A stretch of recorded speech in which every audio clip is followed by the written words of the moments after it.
السلام علیکم ورحمت الله وبرکاته. دوستانو خدای دې وکړي چې روغ جوړ صحتمند او په خپلو چارو کې برجلي وای. د تل په څېر نن بیا درته د یوې نوې ویډیو سره حاضر شوی یم او غواړم چې د فیسبوک په باره کې درته یوه نوې او خوندوره ویډیو جوړه کړم. د دې ویډیو په کتلو سره تاسو کولی شئ چې د فیسبوک اکاونټ د تل لپاره ختم کړئ. یوه غوښتنه لرم چې دغه طریقه به هیڅ وخت غلطه نه استعمالوئ. ضرورت په وخت کې کولی شئ په ډېر اسانۍ سره د یو چا د فیسبوک اکاونټ له منځه یوسئ. ملګرو زه ویډیو شروع کوو. د ویډیو د شروع کېدو نه مخکې زموږ چینل در سره سبسکرایب کړئ، د بیل نشان ووهئ تر څو زموږ ویډیوونه درته په وخت ورسیږي.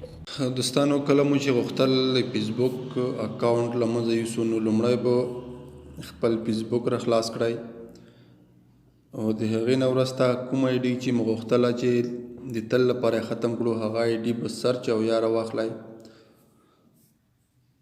زه غواړم احمد علي په نوم ایډي د تل لپاره ختم کړم نو مور باندې به کلیک وکړئ. د هغې نه وروسته کاپي لینک ټو پروفایل د هغې نه به کلیک وکړئ. دوباره به بیا مور نه کلیک وکړئ او پاین سپورټ آر ریپورټ پروفایل باندې به کلیک وکړئ. پیک اکاونټ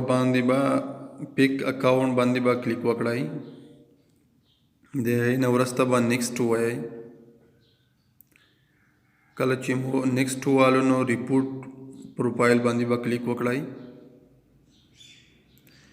او دغه چیک مارک به ووهئ.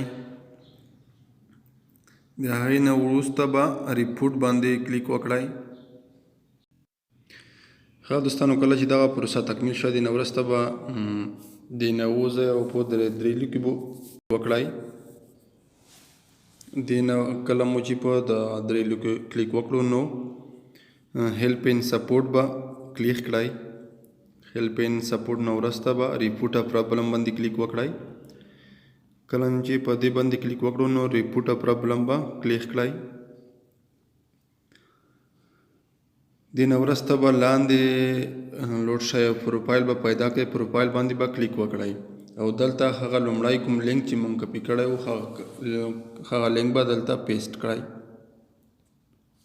کله چې مو پیسټ کړو نو سینډ به یې کړئ.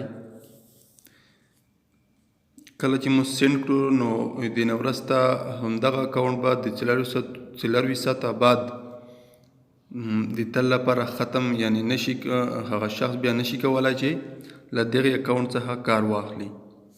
دغه اکاونټ به د تل لپاره له منځه تللی وي. دوستانو که ویډیو مو خوښه شوې وي ویډیو لایک کړئ او له نورو ملګرو سره یې هم شریکه کړئ. ښه وخت او ښې شېبې.